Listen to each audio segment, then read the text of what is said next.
Hello friends, welcome to Read With Me. Today we will be reading Where the Wild Things Are. The story and pictures are by Maurice Sendak. Let's begin. And do you think this book is a fiction book or a non-fiction book? Is this book fiction? Is it pretend? Or is it true? You are right. There are no such things as wild things. So it is a fiction book.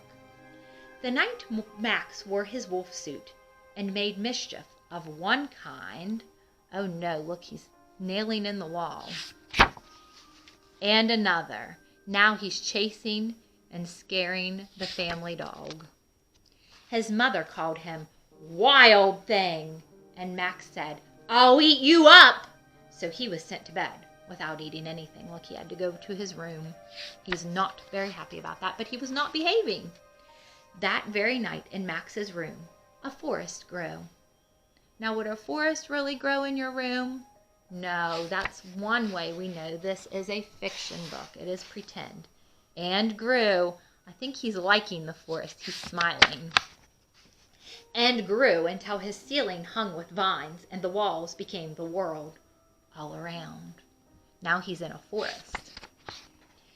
And an ocean tumbled by with a private boat for Max, and he sailed off through the night and day. Look, his boat even has his name on it, Max. And in and out of weeks and almost over a year to where the wild things are. Look at this wild thing. It's an ocean creature. Max looks a little frightened by it. And when he came to the place where the wild things are, they roared their terrible roars and gnashed their terrible teeth and rolled their terrible eyes and showed their terrible claws.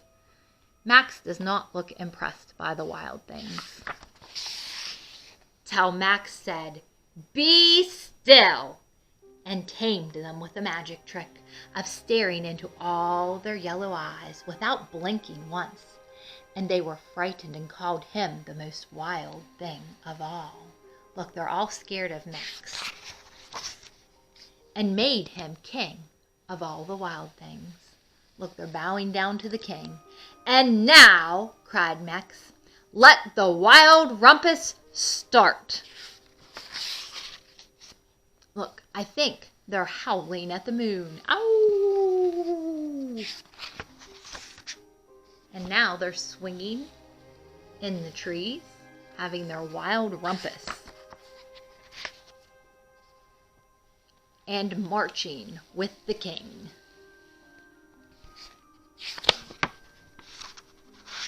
"Now stop," said Max, and sent the wild things off to bed without their supper. And Max, the king of all wild things, was lonely and wanted to be where someone loved him best of all. Then, all around, from far away across the world, he smelled good things to eat. So he gave up being king of where the wild things are. What do you think he's smelling? Maybe his dinner? But the wild things cried, "Oh, please don't go. We'll eat you up. We love you so." And Max said, "No."